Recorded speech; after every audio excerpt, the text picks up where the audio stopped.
ഇവിടെ നിലവിൽ സർക്കുലേറ്റ് ചെയ്യുന്ന 500 രൂപ നോട്ടും നിരോധിക്കുന്ന ഒരു അവസ്ഥയിലേക്ക് കൊണ്ടുവരാനാണ് നരേന്ദ്രമോദി സർക്കാർ തീരുമാനിക്കുന്നത്. മൊത്തം സർക്കുലേറ്റ് ചെയ്യുന്ന എമൗണ്ടിന്റെ 50% പിൻവലിക്കുക, ഘട്ടം ഘട്ടമായി ക്യാഷ്ലെസ് എക്കോണമിയിലേക്ക് കൊണ്ടുവരിക, UPI കൃത്യമായി എല്ലായിടത്തും ഇൻസ്റ്റാൾ ചെയ്യുക, അത് ബാങ്ക് അക്കൗണ്ടിലേക്ക് ബന്ധിക്കപ്പെടുക, അത്തരത്തിലേക്ക് ഒരു സംവിധാനം കൊണ്ടുവന്ന് ഇന്ത്യ രാജ്യത്ത് അത്തരത്തിൽ ഒരു ക്യാഷ്ലെസ് എക്കോണമിയിലേക്ക് കൊണ്ടുവരാനുള്ള നീക്കമാണ്. വാസ്തവത്തിൽ പ്രായോഗികമായി പറഞ്ഞാൽ ഇത് സാധാരണക്കാരുടെ നെഞ്ചത്തടിക്കുന്ന നീക്കമാണ്. ചില്ലറ വ്യാപാര മേഖലയിൽ വിദേശ നിക്ഷേപം ഉൾപ്പെടെ കൊണ്ടുവരുന്ന ആസിയാൻ കരാർ ഉൾപ്പെടെയുള്ള പദ്ധതികൾ നമുക്കറിയാം. ഇവിടെ ഏറ്റവും കൂടുതൽ നരേന്ദ്രമോദി സർക്കാർ കോർപ്പറേറ്റുകളെ സഹായിക്കാൻ വേണ്ടി പൊതുമേഖലാ സ്ഥാപനങ്ങൾ വിറ്റഴിക്കുന്ന സാഹചര്യം നമ്മൾ കണ്ടതാണ്. ഇതിനോടകം തന്നെ റിസർവ് ബാങ്ക് ഗവർണർ വളരെ വ്യക്തമായി പറഞ്ഞിരിക്കുകയാണ്, ധനകാര്യ നടപടികൾ ഇതുമായി ബന്ധപ്പെട്ട് എടുത്തു വരുന്ന നൂതന പദ്ധതികൾ ഒന്നും തന്നെ പ്രായോഗികമല്ല.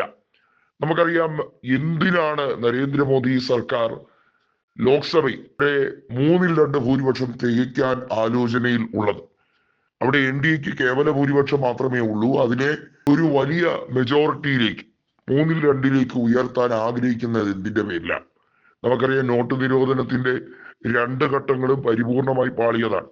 അതിനെ ന്യായീകരിക്കുന്ന രീതിയിൽ പല പ്രൊപ്പഗാൻഡകളും ഈ രാജ്യത്ത് ഇറക്കി. അതൊന്നും സാധൂകരിക്കാവുന്ന രീതിയിലുള്ള, അല്ലെങ്കിൽ ഈ രാജ്യത്ത് സാധാരണക്കാരായ പൗരന്മാരെ വിശ്വസിപ്പിക്കാൻ ഉതകുന്ന രീതിയിലുള്ള ഒരു തെളിവും അതിനെ ചൊല്ലി ഇല്ലായിരുന്നു. ഈ രാജ്യത്ത് അസമത്വമാണ്. ഈ രാജ്യത്ത് ചില ആളുകളുടെ കയ്യിൽ വലിയ തോതിൽ കള്ളനോട്ടുകൾ കുമിഞ്ഞുകൂടുന്നു. ഇത്തരത്തിൽ തെറ്റിദ്ധാരണാജനകമായിട്ടുള്ള വാർത്തകൾ ഇറക്കി. നോട്ട് പിൻവലിച്ചപ്പോൾ ഈ രാജ്യത്തെ 99.9% നോട്ടുകളും തിരികെ എത്തി എന്നുള്ളതാണ്.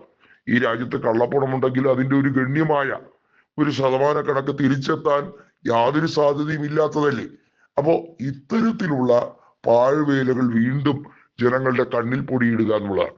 നോട്ട് നിരോധനവും ലോക്ക്ഡൌണും വീണ്ടും പല രീതിയിൽ കൊണ്ടുവരാൻ വേണ്ടിയുള്ള നീക്കം. ഈ രാജ്യത്തെ ലോക്ക്ഡൌൺ പ്രഖ്യാപിക്കുമ്പോൾ വാസ്തവത്തിൽ സാധാരണക്കാരായ ജനങ്ങളെ മുഴുവൻ ഇരുട്ടിലാക്കുന്ന രീതിയിൽ യാതൊരുവിധ സാവകാശം പോലും കൊടുക്കാതെയാണ് അർദ്ധരാത്രി ഇത്തരത്തിലുള്ള പ്രഖ്യാപനം എടുത്തത്. ഇത്തരത്തിലുള്ള തുഗ്ലക് പരിഷ്കാരങ്ങൾ എടുക്കുന്നതിൽ വിരുദ്ധനാണ് നരേന്ദ്രമോദി. വിദേശകാര്യ കാര്യങ്ങളിൽ പ്രത്യേകിച്ചും ഡിപ്ലോമാറ്റിക് റിലേഷൻഷിപ്പിൽ നരേന്ദ്രമോദി വിചാരിക്കുന്നത് ഹസ്തദാനം നൽകി പൊട്ടിച്ചിരിക്കുമ്പോൾ, അതല്ലെങ്കിൽ ആരെയെങ്കിലും ട്രൂ ഫ്രണ്ട് എന്നൊക്കെ വിശേഷിപ്പിക്കുമ്പോൾ ആ രാജ്യം അങ്ങ് വഴിഞ്ഞൊഴുകുന്ന കലറയില്ലാത്ത സ്നേഹവുമായി ഇന്ത്യ അങ്ങ് വാരിപ്പുണരും എന്നൊക്കെ വിചാരിക്കുകയാണ്. എന്നിട്ട് ഇത് രാജ്യത്തുള്ള 145 കോടി ജനങ്ങളെയും വെറും പമ്പര വിട്ടികളാക്കുന്ന രീതിയിൽ കുറെ ജൽപ്പനങ്ങളെ ഇടക്കി വിടുക. BJPയുടെ സൈബർ വാർ റൂമും ഗോദി മീഡിയകളും വർഷാവർഷങ്ങളിലായി മുടങ്ങാതെ ചെയ്തുകൊണ്ടിരിക്കുന്ന ഈ ഒരൊറ്റ കാര്യം മാത്രമാണ്.